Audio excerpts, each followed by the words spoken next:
Welcome to the Environmental Leadership Chronicles, a podcast brought to you by the California Association of Environmental Professionals. In this episode, we feature Anne Middleton, a conservation professional whose career has taken her from Montana to Cameroon and now to California, bridging the nonprofit public and private sectors. From investigating international wildlife crime with the Environmental Investigation Agency to procuring sustainable ebony wood in Cameroon for Taylor guitars, Anne's journey reflects her commitment to collaborative environmental solutions. In the fall of 2025, Anne was invited to present at TEDx. Check out her talk on wildfire prevention, which is linked in our show notes. Currently with WILDCOAST, Anne previously served as Executive Director at ECOLIFE Conservation and held positions with the San Diego County Water Authority and Sustainability Matters. With degrees in biology from Oberlin College and environmental science and management from UC Santa Barbara's Bren School, Anne believes that business can be a powerful instrument for positive change. We explore her perspective on coastal marine conservation, public-private partnerships, and what it takes to create a lasting solution to our planet's most pressing environmental challenges. Thanks for listening. We hope you enjoy. Hi, I'm Jessa, and today we are joined by Anne Middleton, the Associate Director of WILDCOAST. Welcome to the podcast, Anne. Thanks, Jess. I'm really excited to be here today. Me too. I already told you this like 10 times, but I'm very excited. I'm always excited, but I am still excited. Yeah, we're going to have a conversation. Oh, we will. So first question, how are you connected to AEP?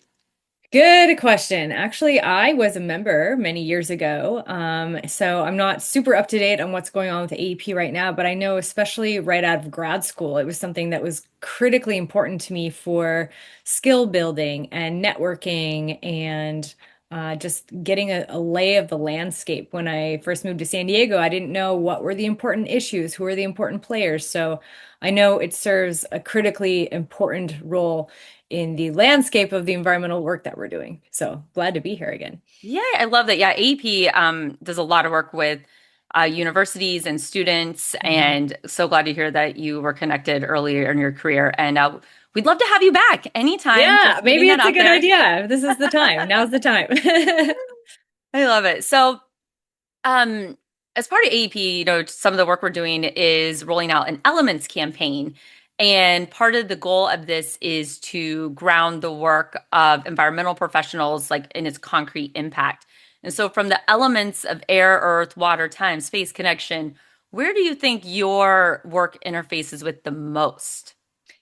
Well, the obvious answer is water. For those people watching on video, I'm surrounded by waves here. At WILDCOAST, we are a coastal environmental conservation group, but I also used to work at the San Diego Water Authority. So living here in San Diego, where we are in a desert and hardly get any rain, although this week has been an exception, I think that water plays a critical role in how we relate to, how we manage, how we recreate in all of our wonderful ecosystems here. So I'd have to go with water. I love it. Yeah. I didn't know you worked at San Diego Water Authority. Interesting. Yeah. What a fun place to learn about Southern California water policy. Oh my goodness. I bet. I can only imagine. So kind of transitioning from that, tell us about, we want to learn more about your origins. And, I know you've had you're very well experienced in environmental work. So what parts of your life spurred your interest? When did you first get interested in environmental work, and was there any moments or realization that stand out to you? Oh yeah, I love this question. So I grew up in Montana, and I'm 43, so that was before the internet, right? And really all there was to do for fun was to be outside, whether it was rock climbing or mountain biking or skiing or hiking or catching snakes or starting a bug collection. And our family vacations were to Yellowstone Park or Glacier National Park or hiking in one of the state forests there. And of course, as a child, I thought all of this was normal. I was like, this is what people do for fun. And then when I went to college at Oberlin College in Ohio, which is gray and flat, I was like, oh, it's nothing to do here. And a lot of my fellow students were from Manhattan. And I was like, I can't imagine what it's like to live in New York City. What do you do for fun? And naturally, they answered that back to me well, what did you do for fun? So I grew up in a very outdoorsy family, and then I'm assuming we're kind of the same age, Jessa, but like, do you remember the movie? 5 more days will be the same age. Cool. So do you remember the movie Fern Gully? Yeah, So it doesn't necessarily hold up, but it's still a good movie. But it's about these fairies that live in the forest, and it gets cut down, and how they come together to save them.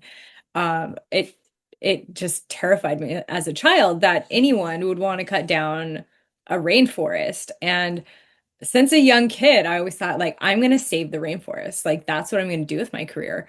And for the first 10 years of my career, that's exactly what I did. And yeah, so that was the very beginning, was growing up outside and Fern Gully. that's amazing. It's interesting those movies that have an impact you at such a young age. And I Yeah. love that you're like, this is what I want to do, and you did it. Well, it's funny now I'm thinking about it. I'm like Free Willy. Now I'm saving the whales. So it's kind of the same thing. It's like all these, you watch them now and they're so sad and dramatic and Oh. traumatic. It's just like, wow. Ugh. Mine was Like, The Land Before Time. That was like also what good. hit home for me. So Yeah. didn't, yeah, I didn't have a chance to save the dinosaurs. Um, but Maybe next time. yeah. And with your work, I know you have done work internationally. And Mhm. so, can you tell us a little bit more about that, like your international experience and what, again, spurred your interest in work outside of the United States? Yeah, so on my Save the Rainforest journey, in college I studied biology, and I was so lucky I got to do a study abroad program in Tanzania, and which was awesome. I basically spent 3 months living in a tent in the Serengeti or other national parks there, like studying wildlife. And it was my dream come true, although our academic director at the time was very smart, and he was very good about helping us understand like the Western like theme of conservation, which is dispossessing indigenous peoples of their lands in the name of saving lions, for example, how that impacts real people and real communities. And we got to do homestays in urban areas, but also I got to do a homestay with the Maasai, which was amazing. The hardest 3 days of my life, carrying water and uh, fixing houses made with dung and things like that. And so after college, I was kind of like, oh my gosh, the policy side of the conservation work is as important, if not more important, than the actual science piece. And they have to go together, they have to work in conjunction, which is why I went to the Bren School at UCSB and got my master's there, mostly focused on environmental policy. Because like this whole time I was thinking, I want a job where I can wear my hiking boots and be outside and be in forests. But that study abroad helped me understand, you know what? We are still doing these things. And growing up in Montana, it was a great example where Glacier National Park is adjacent to the Blackfoot Reservation, which is one of the most underserved communities in the state. And they were dispossessed of their land. And now everyone is thinking, okay, that was a mistake, but how do we fix it? And Right. we're still doing that in a lot of parts of Africa as well. So this is a long-winded answer to say, once I got a taste of what's happening around the world, I really was like, oh man, I got to figure out a way to get people to pay me to travel and save things. And so I was lucky that I did that. I landed a job with a nonprofit organization in Washington, D.C. called the Environmental Investigation Agency.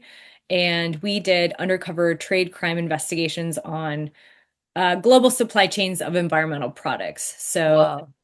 I was on the forest team there and got to go to Honduras and Brazil and conferences in London. And we put together a case against a company that was doing illegal logging in national parks in Madagascar, which ended up at Gibson Guitars for guitar manufacturing. So it's kind of a long-winded answer to say. I was like, I'm going to figure out how to put all these pieces together. And my dad always told me, you will have made it in life if you can find someone to pay you for the thing that you're very passionate about. So, see, thanks, Dad. Think I'm doing okay. Say, yeah, you've made it. Yeah. Yeah, yeah, that's really interesting. Oh my gosh. I have so many questions about doing that work. Like, did you get into any like situations where you felt Okay, well, it's funny because like so like they knew who you were or like were yeah, suspicious? so I'm a musician in my side hustle. So and at the time I was in my early 20s, and so I think my boss was keenly aware that she was like, yeah, be certain places that you can get into and certain conversations you can have that other people can't.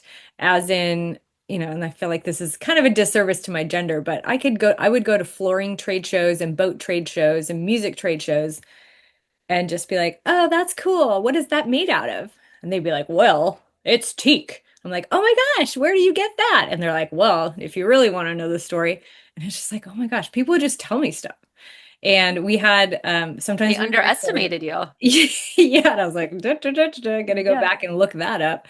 Um, but it was really fun especially getting to know the music industry, because this specific case, which was for the Lacey Act, which bans trade in illegal plants and animals in the United States if it's sourced illegally, so the country of origin, if people aren't paying taxes or the documents have been falsified or communities aren't being paid, et cetera, et cetera.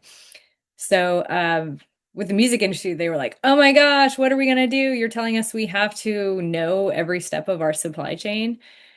And we were like, "Yeah, actually, because if you don't, you're going to go to jail." And also, on the long range end of things, musical instruments, unlike flooring, for example, the physical quality of the wood product is what makes it sound the way it does. So, Mm, yeah, like have you heard of a Stradivarius violin, for example? yeah, Yeah, I've so heard it of had it. That's it. yeah. Well, I mean that's okay. So they're very famous. They were made centuries ago, but they have a particular quality of sound because of the wood. And so the music industry actually does honestly have vested interest in responsible forest management so that they continue to make these beautiful sounding instruments in perpetuity. So having those kind of conversations with music manufacturers kind of got them to be like, "Oh, okay, so you're not just like here to kill rock and roll." It's like, bro, dude, I no, I I like, am rock and roll. yeah, yeah. And so, you mentioned the Lacey Act that is, the policy to ensure ethical sourcing. Are there more amendments you would like to see to that in the future? Ooh, interesting question. Yes. So the amendment that we worked on to help develop and prosecute this case was the one that added plant products. So I think the Lacey Act, gosh, this is really racking my brain. I used to know this stuff. I think it passed in the early 1900s as a result of the women's hat fashion of having like all these feathers, like feathered hats were really vogue at the time, and these bird populations were going extinct. So they passed a law to prevent like this massive trade of bird feathers. And then in 2008, it was amended to include plant products. So that's pulp and paper, wood products, things you can think of in that vein. Um, and then on an international scale, we have CITES, the Convention on International Trade of Endangered Species, which also really impacts the music industry, because if something is, depending on whether it's CITES 1, Type 2, or 3, there are different levels of strictness. But if something is CITES 1 listed, such as Brazilian rosewood, and this is where like elephant ivory is also listed, CITES 1, Mm, it cannot be entered into commerce legally anywhere ever. So if you own an ivory trinket from your grandmother, for example, or a Brazilian rosewood guitar, which my brother had one growing up, and they do sound very good. Like you literally cannot legally sell it anymore, which is a bummer for the industry, but not really, because we've gotten to the point where these species are so depleted, if we continue to make things out of them, like elephants, they're all going to disappear.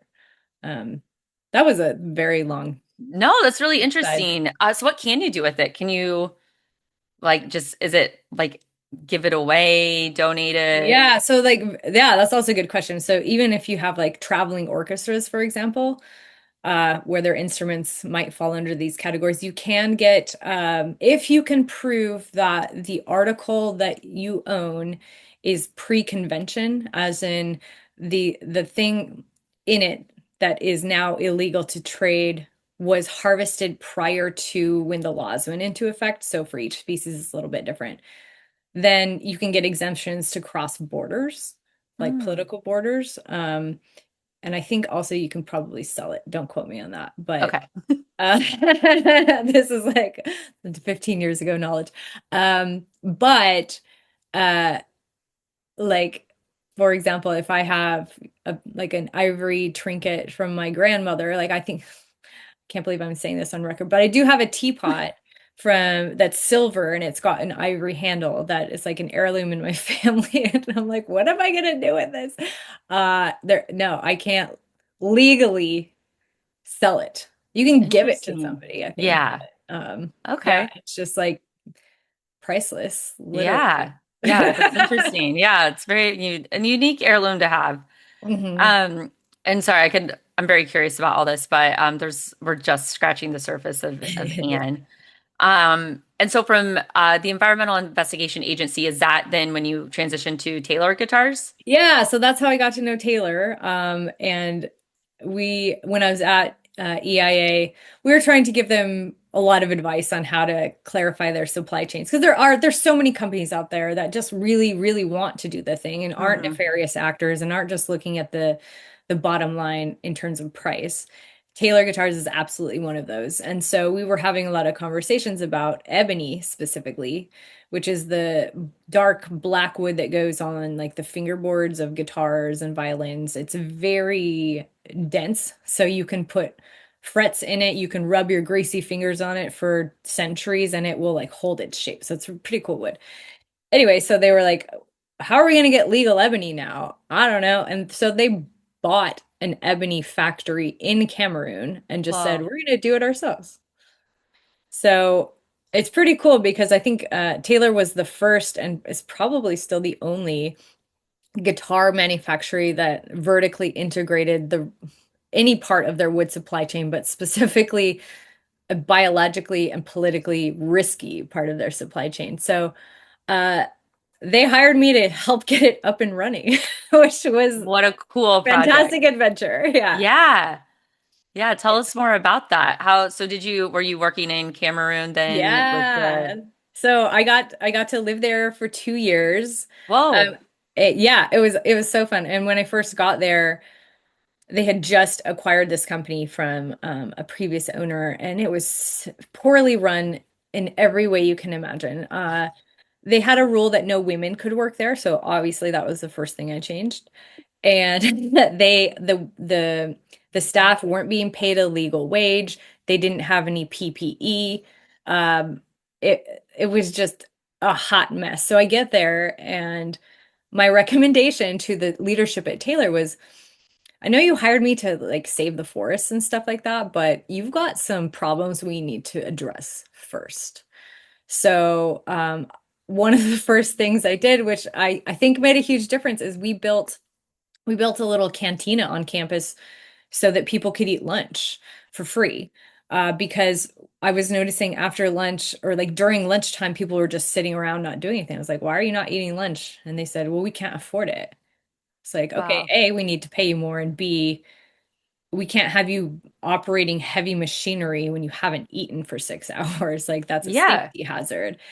And so, yeah, while I thought I was going to be down there tagging trees and developing sustainable management plans for these exotic species, which I did end up doing later, the first thing I did was help them build a lunch cafeteria. So, that's really amazing. And yeah. like, I mean, there's the human aspect of it, right? Where it's like, Mhm. there's so many, excuse me, so many layers of that where it's like, okay, we need to get you food like for survival. We need to pay you more so this doesn't become like an ongoing problem. And like, let's just get that fixed immediately and solve that problem by providing lunches for you. And then obviously the business side is like the risk and Yeah. like the safety side too. It's like the work they're doing. It's like you need fuel for like, the human like side of that too. Yeah, well, totally. And what I think Taylor maybe didn't know that they were hiring me, which I've carried out through the rest of my career, is for me, it was critically important to get all of the staff on board to understand why we were there and what we were doing, which was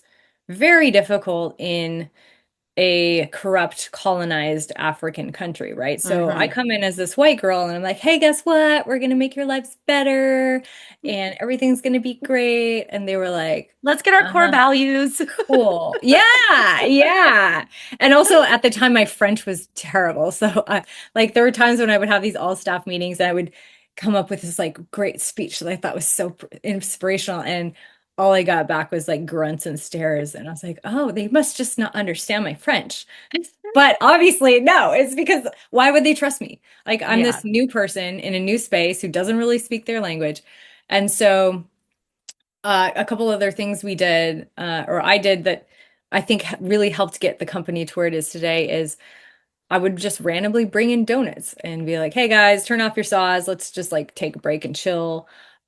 We also got them soccer uniforms and sponsored their local soccer team when I would go to see them play on the weekends. And I invited the leadership staff of the company over to the Taylor Company House for lunch a couple times a quarter. And they'd never been to that part of town, which I also didn't realize at the time. And I remember asking them, like sitting around saying, okay, here's what we're trying to do here, guys. And yeah, like we want to make sure we're doing everything above board and legally because it's required by law, but also it's part of our core values at Taylor. But how can we make this more efficient? What are the problems that you see? You are the ones on the floor, you're the ones cutting the wood. And again, I thought this was like, I was like, cool, I'm really nailing this management thing. And I just got like, I just got like blank stares again. And again, I was like, shit, man, I thought my French was getting better. Like, did you guys understand what they said? And the foreman like kind of raised his hand and he's like, I'm sorry, ma'am, like no one's ever asked us what we think before. And I was like, Wow. oh, I know, it still makes me like, so I just said, well, that's going to change. And I want to know what you think because you're the ones who know this stuff. Like, how can we together better manage this company? And so that by the time Bob Taylor and the leadership from San Diego came and started having these conversations with people, they were like, I have this idea, and I have this idea, and I have this. And I was like, yes, yes, yes. Like, this is what we need to make the company efficient, which leads into sustainability and get their honest buy-in to why we had to do all this extra work for sustainability and traceability. What an impact that probably had on that community. That's I hope so. I think so. such a, It was very hard to leave. yeah. So, kind of like what responsibilities do environmental professionals have when they step into communities that aren't their own? So, like you said, you're coming in as a white woman, like non-native speaker, totally different background. Like, so what do you, and I mean, this is your, I mean, this sounds like too beyond like environmental professional, just as like Mhm. a professional. Like, so how do you navigate that? Oh, also such a good question because it ties in really well to the work we do at Wild Coast now. My personal recommendation now, having done all of that, is you got to work with people who live there. You got to work with community members. The the white savior thing was something that environmentalists maybe thought worked like 10, 20, 30 years ago, but that's the absolute wrong way to do any project anywhere, right? To have someone who's purportedly an expert come into an environment where they don't know the people or don't know the culture and say, here's how we're going to do things. Like, Yeah, does here's that what we think is ever work best for you. anywhere? Yeah. Yeah, yeah, And so, exactly. one of the really effective and cool things that we do at Wild Coast is we're helping establish and manage sea turtle nesting beaches, like protected areas for sea turtles. And our two employees who are running that project live and grew up in and work in that community. So they literally and figuratively speak the language. They know how fast to push things. They know who the leaders are within the community. They know what times of day people want to work, what kind of foods to bring, what kind of questions to ask to make sure that it truly is a community driven project. Because I think we all have examples, or at least if you've done any conservation work, have examples of going in with this great plan and all these engineers and thinking you're going to fix things, and then as soon as you leave, it falls apart. Yeah. And like to have true and lasting sustainability in all senses of the term, it's required to have community buy-in from the beginning, I think. Yeah, it's like that collaboration, stakeholder engagement, which, like Yeah. you said, I think too is like that's, I think, the norm today or should be. And I think most people Mhm. realize that, but I think I we're think it's really catching good on to finally. acknowledge. Yeah. Yeah, it hasn't always been like that. Yeah. Yeah. And it is evident too when you travel to some of these into remote places in other countries. It's like, wow, we white conservationists like really screwed up. We screwed up in a lot of places. We're screwing up here still in the United States. But yeah. Well, speaking of, so you lived there for a few years, moved back to San Diego, and then have transitioned into nonprofit leadership. Mhm. So you worked at EcoLife and now you're at Wild Coast. So can you tell us more about that transition, like coming back, what that was like, and how that like fit into your career path of, getting paid to do what you love? Yeah. Well, I think any adult will probably agree with when you say like your life paths and career path specifically is never quite what you thought it was going to be. It's never really linear. It was after this experience in Cameroon, I was like, oh man, I'm going to work in tropical forestry. That's my life. This is so cool. Had a lot of great connections.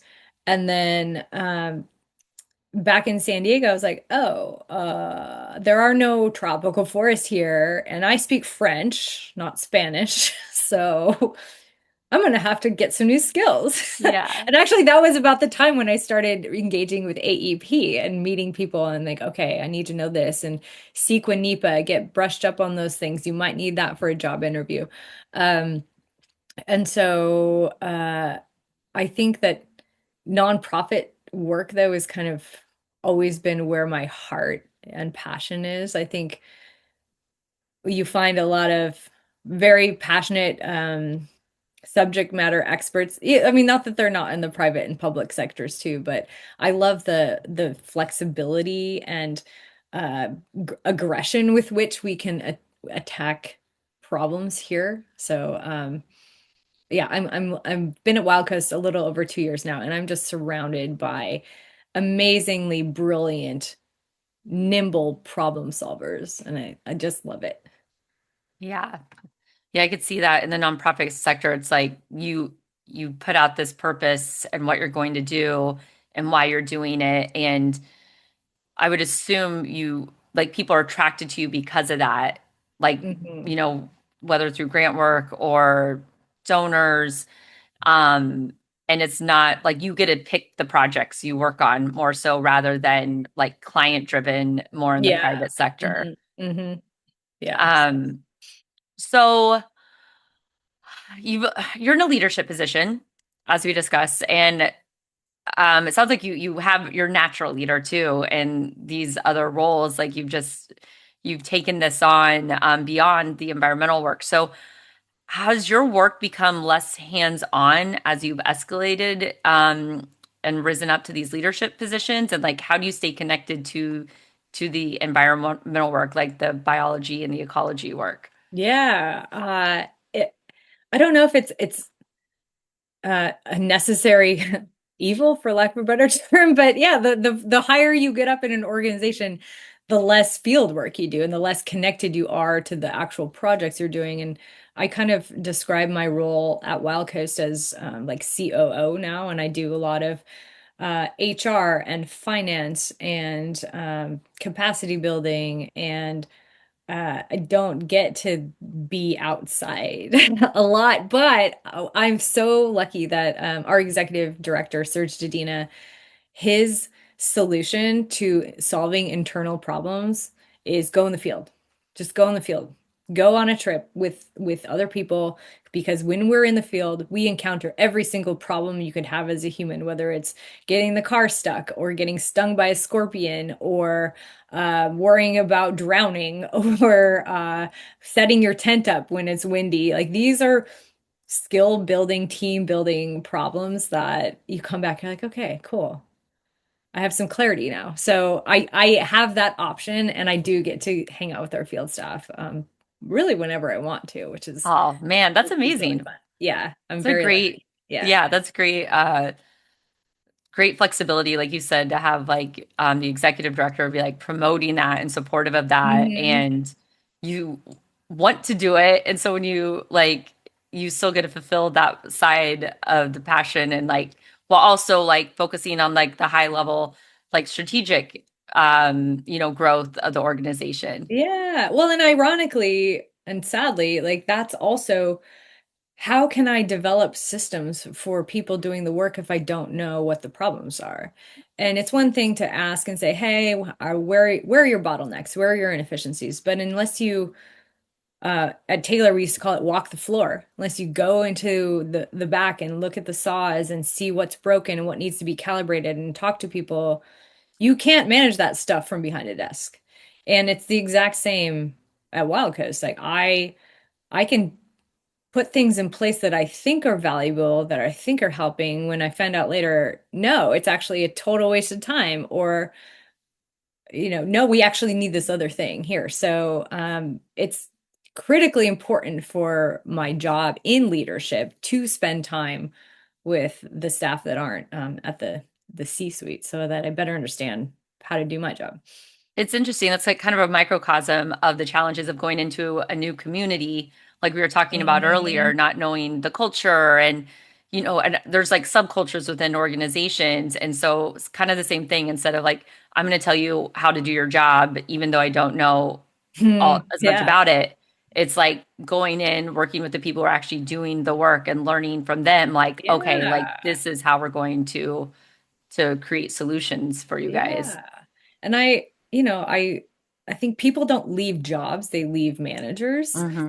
And I think the quickest way to lose respect for a manager is, or in order for people to respect me, I need them to really fully believe that I'm listening. Yeah, And yeah. one of my favorite phrases as a manager is, I don't know.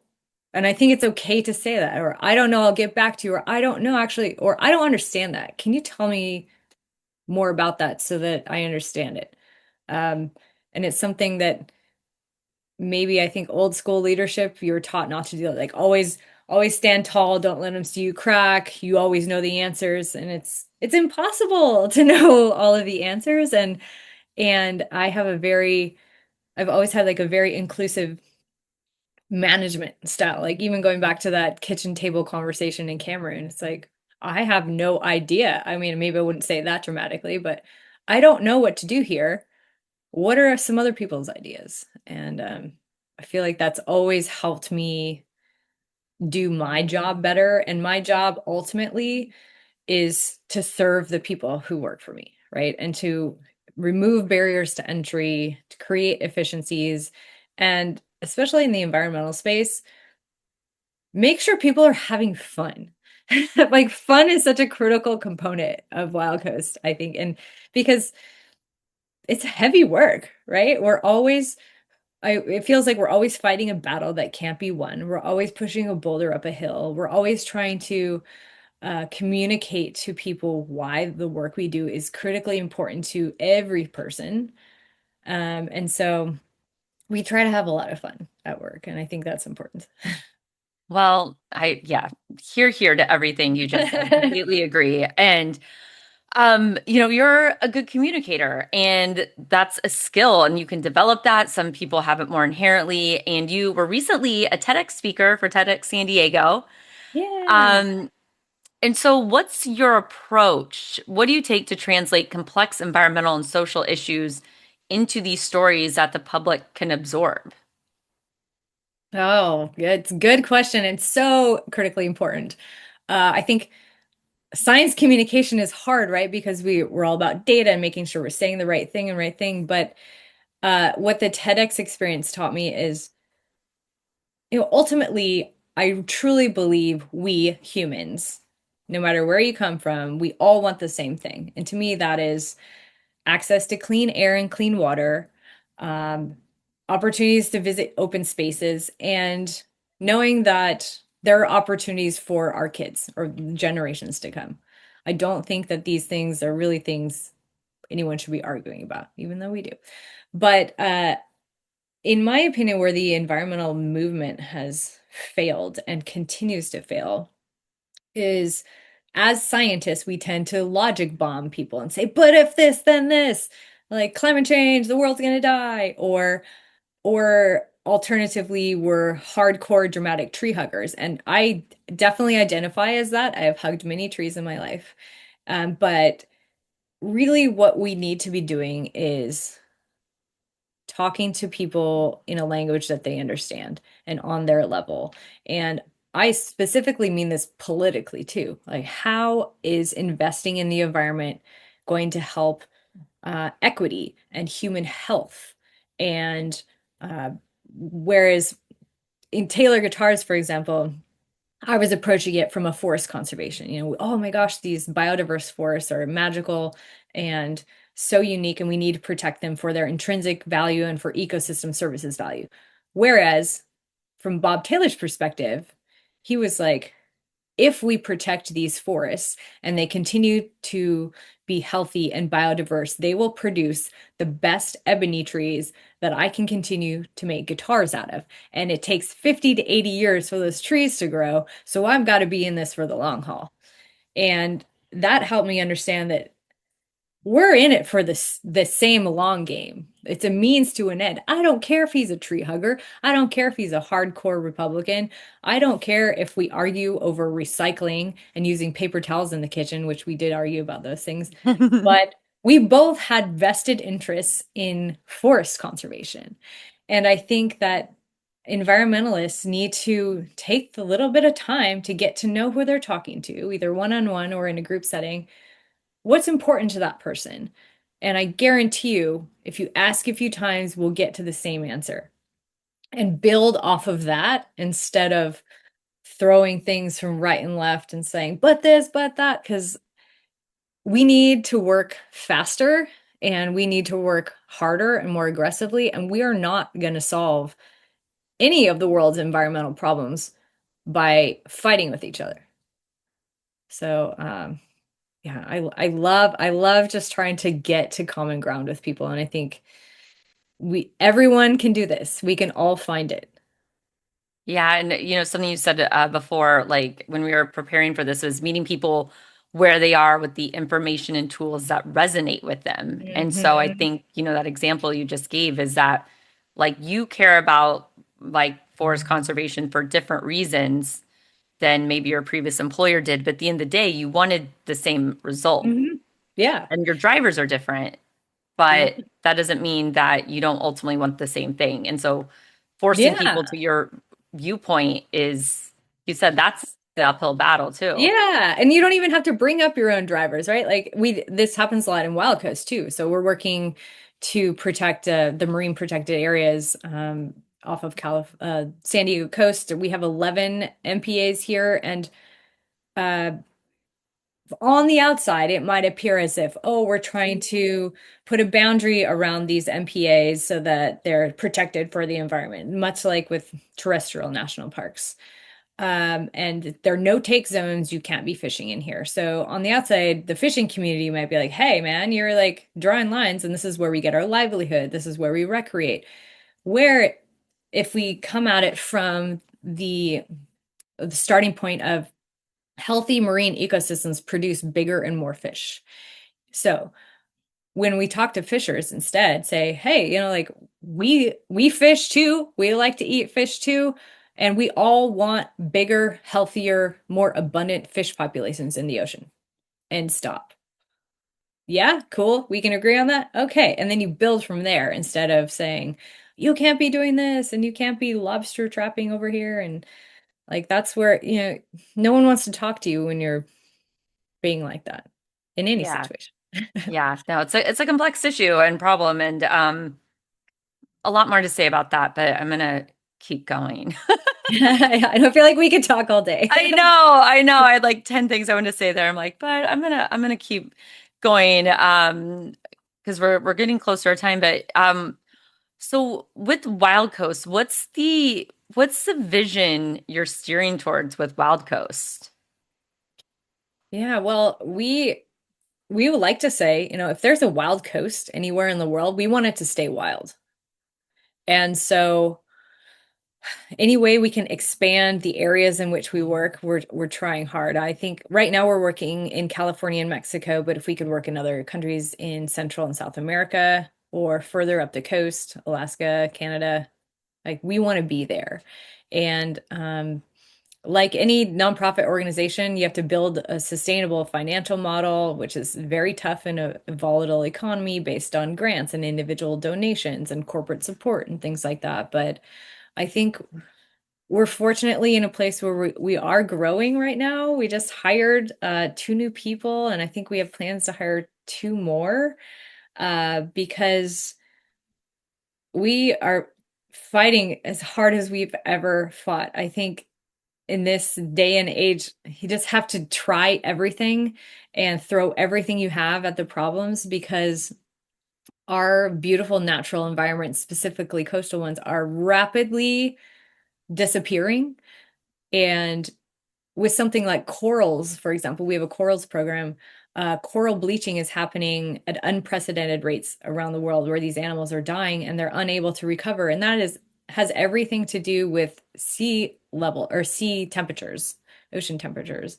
So if we're not stopping climate change, there's nothing we can do to save corals. And then it has this downstream domino impact on all forest ecosystems.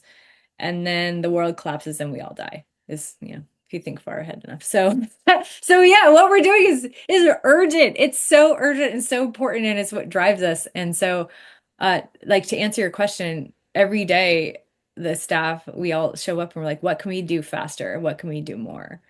And given the financial and political boundaries that we have in different places, but So it's fun time to be an environmentalist too, I think. Sorry, cut you off. yeah, no shortage of work. And on the flip side of that, there's the doom and gloom. And if we don't do this, and you said you're fighting and it's hard, but you're passionate, you have a passionate team. AEP has a lot of passionate members, Mhm. non-AEP people also passionate. So on the other side of that, to contrast that, what gives you hope about the future of the environmental industry and the work you're doing? Well, AEP is a great example. There are so many really smart, passionate people trying to solve all of these problems from different angles. And I think we need to lean on each other and rely on each other when things get super tough, like they are now. And while things might not be the best they've ever been for environmentalists in the United States, in other countries, that's not the case, right? And I think even if our friends in Mexico with Claudia Sheinbaum being president, and she's got a science degree and is super pro environmental work, we're seeing a lot of movement there, which is exciting. And politically, the pendulum is always going to be swinging, and you just have to keep moving forward. So I think locally, hyper locally, we're doing some restoration projects in Tecolote Canyon, which is a great space to run and hike if you've not been there. Totally recommend it. It's like right off of the SeaWorld exit, I think, going inland. And we've removed like literally thousands of tons of invasive species biomass and are replanting. And even at the trailhead, you can start to see now that it's raining, the plants are a little bigger and you're seeing butterflies that weren't there before. You're hearing birds that weren't there before. And it's a teeny tiny little chunk of land in the Mission Bay watershed. And the wildlife is already starting to thrive more. And so little things like that, you're like, ugh, it's so hard and it's so big, but it's not. Focus on the little things that are right in front of you because they're so important too. And it's not hard, right? You just need a little bit of funding, a little bit of elbow grease, and we can fix a lot of things locally. Even planting native species in your backyard, you'll see a difference. So just gotta hang on to that little stuff. I was hiking Teclodi. It's probably, I don't know, 4 or 5 months ago. And I say hiking, I was walking. But I had my Merlin app out listening to birds. Oh, There was a yay! Yeah. coyote behind us at There one you point. My go. dog. Awesome. It was very, and I definitely saw butterflies when we were there. And I remember thinking, like, oh, we're like in the middle of the city. Yeah. And there's this like great nature area that's so accessible. And it felt like we were like miles and miles outside the city. So Yeah. anyway, I got to enjoy the fruits of your labor. So thank you. Yay, cool. And also like it's so good for mental health too, right? Especially as environmentalists, just like be outside and you don't have to drive a million miles. You can just go to Tecolote and be like, "Oh, cool. Check it out." Yeah, well, I think too, you started this conversation off talking about how, you got to experience nature and wildlife early in your life and that Mhm. had such an impact on your career and what's driving you. And there's a lot of people that we speak with on this podcast and, just networking and people you meet, there's something that connects them to the environment Mm. early age. So it's like, future generations and neighborhoods, they come up and like, or like people in the community, like who live by there, like get to experience that and, hopefully impact the next generation with some passion for Yeah. protection. Dude, and that's, you love what you know and you protect what you love. And so, yeah, getting outside, getting to our oceans, even going to zoos, for example, and like seeing things that you might, most people never go to Africa and see lions in the wild. It's pretty cool. But yeah, this is like access access to these spaces is so critically important because otherwise we won't have a generation of environmentalists after us, right? Yeah. And so we're getting at the end of our time, and I knew this would happen that we'd be talking I a know. long time, which is great. I love it. That's Yeah. the point, right? It's a podcast. But kind of moving, just a quick question before you wrap up, or it doesn't have to be quick, but you have a lot of creative interests. You're a very creative person. So you bake, you surf, you sing, you play guitar. You mentioned earlier your musical prowess. So how do you or how do these creative and grounding practices influence the way you show up as a leader when you're dealing with these very complex, big problems? Oh, yeah, good question. I think for me, one of the critical skills I need as a leader is active listening and patience. And when people don't feel heard or they don't feel important or part of the conversation, even having a seat at the table, you're missing out on so much because everyone has something to contribute. And also, from a business perspective, I think happy employees will give you 110% of their effort. So you're actually saving money by making sure that your employees are happy. And to answer your question, in order for me to show up consistently with space to hold for people and with patience and with kindness and with happiness, I need to be all of those things, right? And so that's why make time to play in my bands, to go outside, to deliver a cake to somebody who needs a sweet treat. Or, I mean, I'm lucky because I don't have kids. I'm not married, so I have quote unquote a little more free time than a lot of other people. But um, you can't fake that stuff, so my mental health, my capacity to give to others has to be intact most of the time. We all have shitty days in order for me to show up and have that for other people. Great, great advice and lesson. And on that note, we'll wrap up into our wrap up rapid five. Yay. So, what is your favorite daily habit? People are probably going to scoff at this, but I love CrossFit. That's one of the things. If I don't lift weights, heavy weights, and run fast, I get irritable. So Well, I you go fulfilled your almost every CrossFit day. obligation Yeah. by talking about Yeah. it. Just kidding. What are three things you'd bring to a deserted island? A really good utility knife or pocket knife with a bunch of tools on it. Probably a bag of seeds so I could grow my own food. And then I would bring a guitar. Hopefully it's relatively waterproof and have a lot of extra strings, but something to like make me not go crazy. There you go. What's your favorite environmental policy? The Montreal Protocol, hands down. And for those who maybe don't remember or haven't heard of it, it's the one that helped stop the ozone or the hole in the ozone layer and acid rain. And why it's my favorite is because it's this huge international policy that required all countries buy-in, and it worked. It worked. Like, can't we use that as a model to solve climate change? I don't know why, but yeah, definitely Montreal Protocol. Love that. That's a new one for this. What's your favorite flora or fauna? Probably jellyfish. Love the cnidarians. Yeah, I just think it's very elegant how they float around and feed themselves and defend themselves. It's just a bizarre blip in evolution that I just find very beautiful. And finish this sentence. Wouldn't it be cool if? We were all kind to each other. Hear, hear. Again, thank you so much, Anne. It was wonderful talking to you. Thank you so much for joining us. All right, I'll talk to you soon. Thanks for listening. If you enjoyed this episode, please subscribe to be updated when new episodes are released and leave us a review to let us know what you think. It also really helps us to share the podcast with others who may enjoy learning about the environmental industry. If you want to submit a shout out or any feedback, please send an email or voice memo to podcast@califeaep.org. The email again is podcast with an S, podcast@califeaep.org.